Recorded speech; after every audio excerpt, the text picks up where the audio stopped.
Sorry nih, boleh digeser nggak nih? Sorry. Ya, terima kasih nih teman-teman media, teman-teman wartawan udah hadir di acara malam hari ini. Terima kasih banyak atas waktunya, walaupun kalian tahu memang nggak ada undangan ya. Tapi luar biasa kalian bisa tahu ada acara ini, luar biasa. Salut. Kalian semua anak indigo ya? Ya, saya nggak peduli dari media mana, tapi silakan aja bertanya. Tadi moderator sudah bilang pertanyaannya seputar politik, nggak, saya bebaskan semua ya. Pertanyaan boleh seputar apapun, asal jangan tanya harga endorse mantan istrinya Virgon. Saya juga nggak tahu itu ya. Ya, silakan aja bertanya tentang isu-isu terkini. Juga kemarin mungkin ada yang ingin bertanya seputar FIFA Matchday soal Indonesia versus Argentina yang dengan skor, ada yang nonton kemarin? Ya, skor 0-2 untuk kemenangan Argentina ya. Terus terang saya sebagai wakil rakyat kecewa karena saya taruhannya 6-0. Kok bisa tolol ya Argentina ya? Padahal ekspektasi saya di atas 5 gol loh gitu. Jadi silakan aja, mungkin tunjuk tangan, nanti akan dibantu oleh moderator untuk dikasih mikrofon supaya acara ini juga berjalan lancar gitu. Jadi silakan aja untuk bertanya, ini demi bangsa kita ya ke depannya, karena saya ngerasa 2024 ini adalah saatnya kita untuk berperan untuk menentukan arah bangsa. Ya. Mohon maaf atas spanduk yang jelek ya. Modal saya nggak banyak untuk bertarung di 2024 ya. Iya, pecah gambarnya ya Mas ya. Ya nggak high resolution, mohon maaf. Ini ngeditnya pakai Canva. Sorry, saya nggak punya tim desain yang bagus, soalnya saya belum punya bohir ya, jadi saya belum punya sponsor untuk maju di 2024. Jadi silakan aja. Yuk, mau mulai dari mana? Boleh dibantu. Ini saya mau nanya tagline-nya. Dari media mana? Dari media Indonesia Baru. Saya nggak percaya. Celana robek-robek pakai sendal lagi. Aduh, ya bener. Media tanam kali ini, media tanam. Petani milenial. Cangkok Petani bukan. milenial. Setek bukan. Bukan. 2000 itu tagline-nya kan 2024 dekat dengan rakyat. Kalau 2005 dan seterusnya bagaimana? 2024. Iya, terus pertanyaannya? 2025 selanjutnya gimana? Oke. Jadi konsep 2024 dekat dengan rakyat itu bukan cuman setahun dekat dengan rakyatnya Mas ya. Ya, jadi Mas bertanya 2025 dan seterusnya itu bagaimana? Jelas masih dekat. Jelas masih dekat. Saya ambil yang 3 tahun soalnya. Ya. Iya, saya pakai Adira. Jadi 2025 dan seterusnya saya pastikan masih dekat sampai 2026 lah. Ya, 2 tahunnya nanti saya berpikir lagi untuk perpanjang ya, atau balik modal, benar tadi. Makanya saya nggak mau banyak-banyak modalnya Mas, takut nggak balik ya. Jadi modalnya secukupnya aja. Ada lagi pertanyaan yang lain? Boleh Mas ya. Saya dari media Marunda Bingung, Pak. Mau bertanya nih Pak, bagaimana menurut Pak Dewan soal ada hutang di pembuatan sirkuit, Pak? Sirkuit? Iya Pak. Di mana lokasinya itu? Kan kita ada bikin sirkuit 2 nih. Iya. Ada sirkuit Mandalika sama MotoGP yang di Ancol. Formula E? Betul. Iya, orang Betawi yang bikin tuh. Ah, ya betul. Formula E? Iya. Harusnya E-nya di depan tuh, Formula.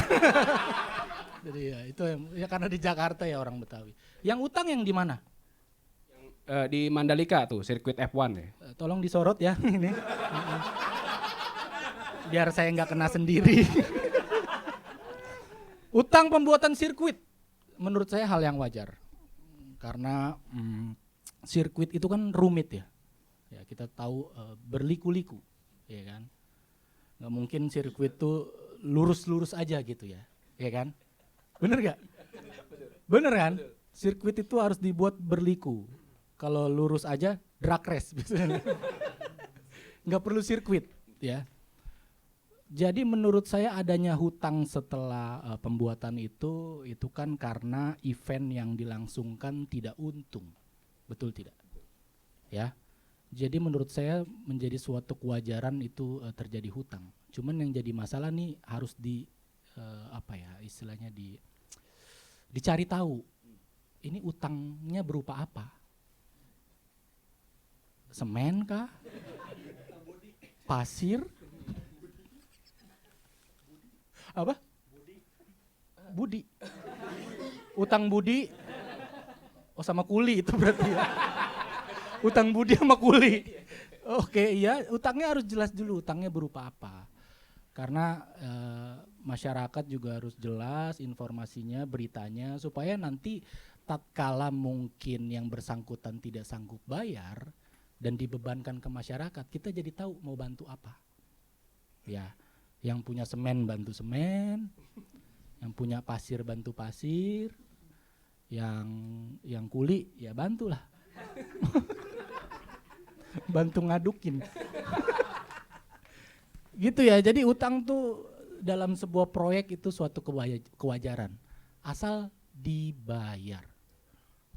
Oke? Ada lagi? Lumayan banyak ya. Ya silakan Mas ya. Ya, terima kasih atas waktunya, Bapak. Saya dari Al Jazeera Hilaf, media Al Jazeera Hilaf. Ini mau lompat ke permasalahan yang terkait dengan 2024 ya. Apa pendapatnya nanti perihal kebijakan pemindahan ibu kota yang akan mungkin berpindah, apakah tetap didukung atau kita punya ibu-ibu kota yang lain? Terima kasih. Berat ini isunya ya. Ini ya. Tentang pemindahan ibu kota yang udah tahu informasinya nanti per Januari 2024 itu status ibu kota Jakarta itu sudah dicabut dari akarnya. Ya, artinya Jakarta sudah tidak lagi daerah khusus ibu kota, tapi sudah berpindah ke IKN di mana ada di Kalimantan ya. Pertanyaannya tadi bagaimana soal? Iya, kebijakannya apakah mendukung atau akan ada ibu kota lainnya yang akan didirikan gitu? Oh, yang namanya ibu kota untuk suatu negara itu satu, karena menganut monogami.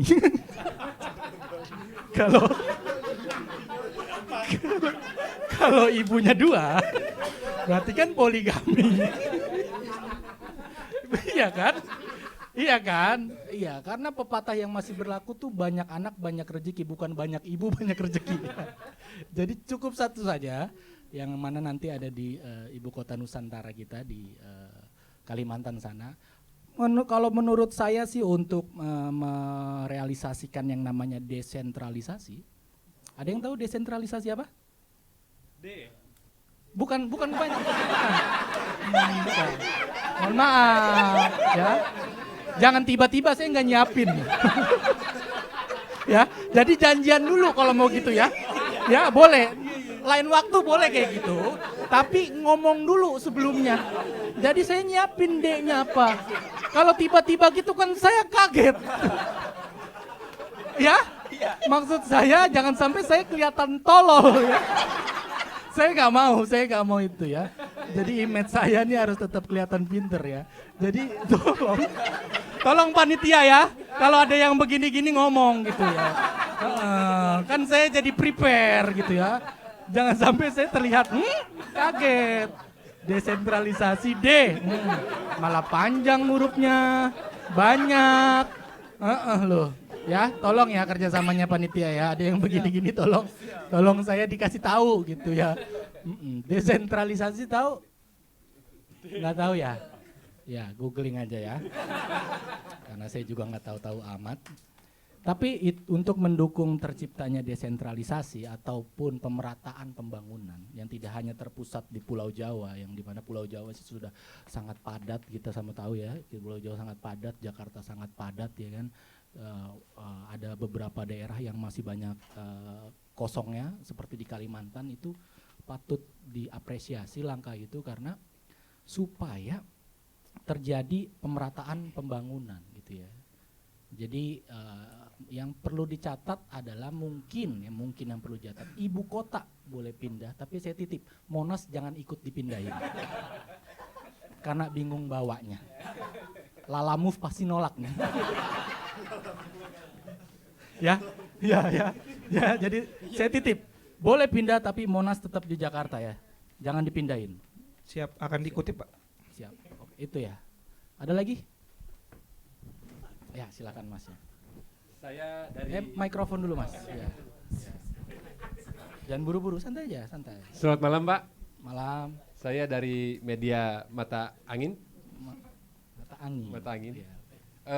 Saya ingin bertanya Pak, kira-kira ke depannya 2024 terutama apabila kira-kira kebijakan luar negeri seperti apa yang akan Bapak usung? Kebijakan luar negeri. Ya. Terima kasih Pak. Thank you for your question. Luar negeri. Luar negeri. Don't shock.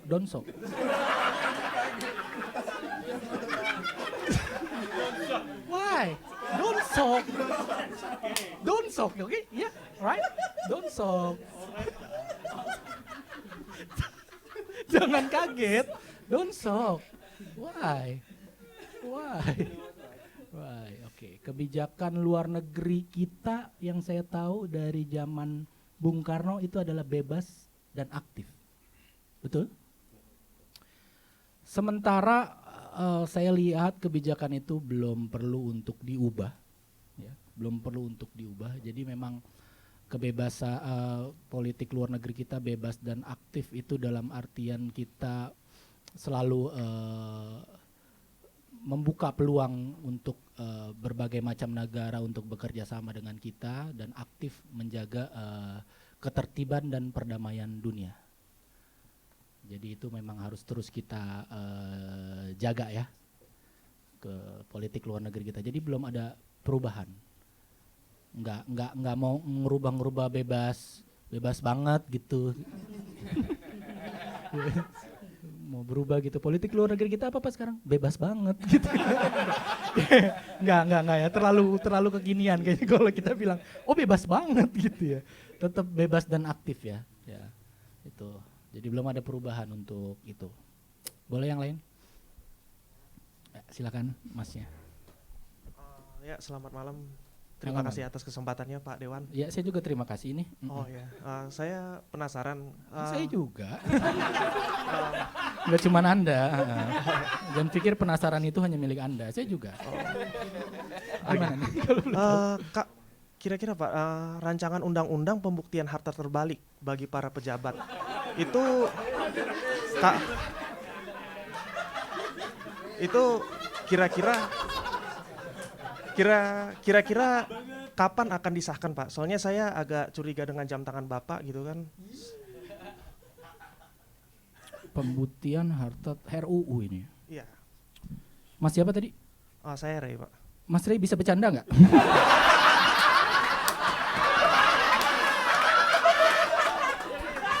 Tolong ya Mas Ray.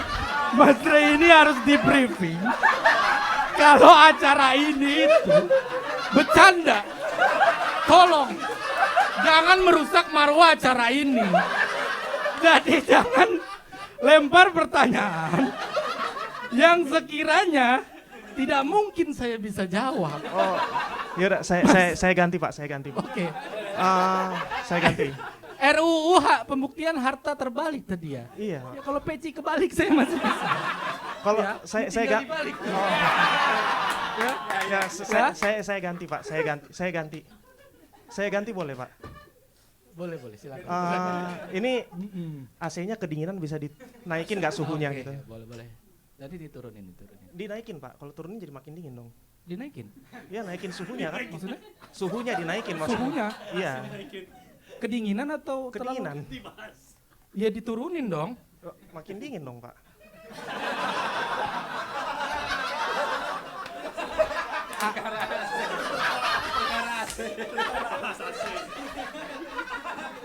Oke, pelan-pelan ya, pelan-pelan ya. AC nih. Iya. Sabar yang lain ya, sabar ya. Ini baru masalah penting nih. Suhu AC. Iya Pak. Yang di mana? Masnya. Oke, masnya namanya siapa? Ray. Mas Ray. Ada suatu orang bernama Mas Ray. Yang di mana dia merasa kedinginan. Lalu apakah kita harus menaikkan atau menurunkan suhu AC? Yang di mana menurut saya itu harus diturunkan. Supaya Mas tidak kedinginan. Menurut Mas harus Suhunya dinaikkan. diturunkan. Supaya Mas nggak kedinginan, kita turunkan. Ya tukang turunin aja deh nih. Turunin AC-nya, menganjing nih AC-nya.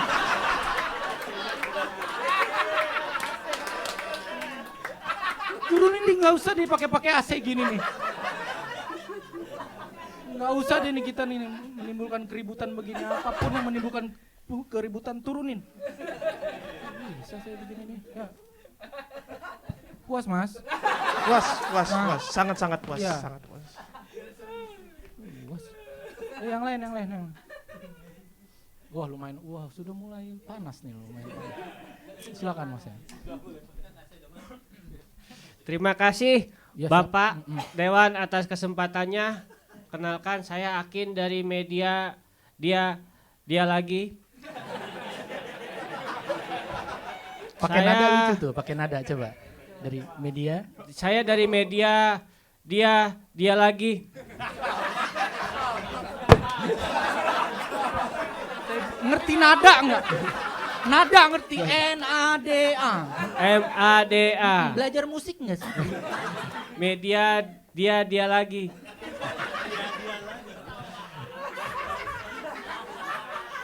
Izin Mas sekolah. sekolah Ada pelajaran seni musik enggak? banyak. Tahu nada dong. Tahu dong. Kenapa? Kalau tahu kenapa sama? Oh, ganti ya. Iya, kasih nada. Saya dari media dia lagi.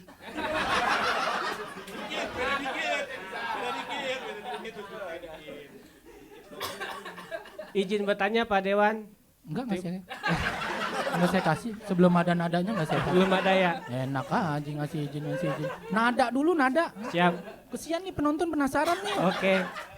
Kenalin saya Akin dari media dia lagi.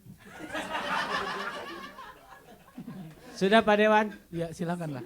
Izin bertanya Pak Ya, Dewan. cepet aja yuk Mas yuk. Ini mengenai angkutan umum masyarakat. Kenapa dalam angkutan penerbangan tidak ada klakson?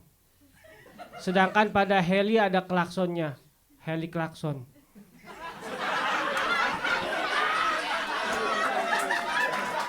Terima kasih.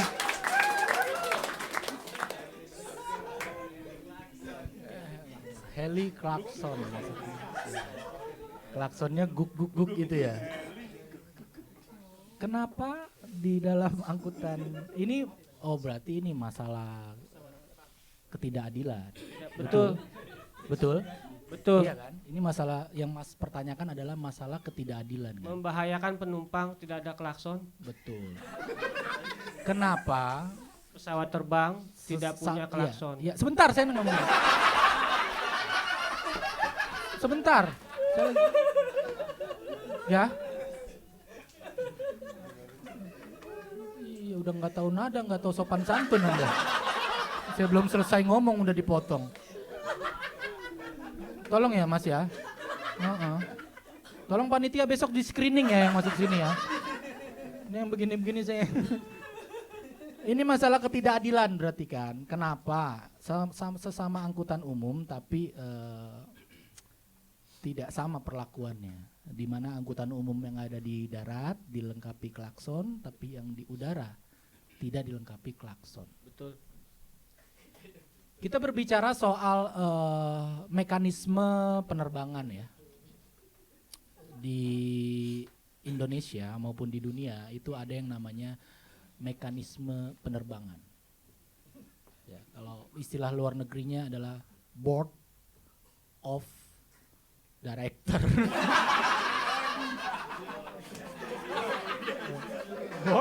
board ya of Director. Jadi penerbangan yang dikendalikan. Paham maksud saya ya? Ya, bisa dimengerti? Iya, ini perihal undang-undang apa namanya apa ya istilahnya ya? Undang-undang penerbangan. Bahwasanya memang akan sangat mubazir ketika pesawat itu dilengkapi oleh klakson. Karena pasti tidak akan terpakai. Karena sangat minim sekali ada kejadian ya antara pesawat saling senggol spion. Tidak mungkin terjadi kan? Iya kan? Karena biasanya kan kalau ada yang nyenggol spion kita, kalau di darat kita klakson, betul? Ya kalau di udara sangat tidak mungkin klakson itu bisa digunakan karena pasti akan mubazir. Kalaupun ada paling buat mainan pilot. Iya kan? Iya kan kalau pilotnya iseng gitu, mencet gitu, ya? Paham Mas? Paham.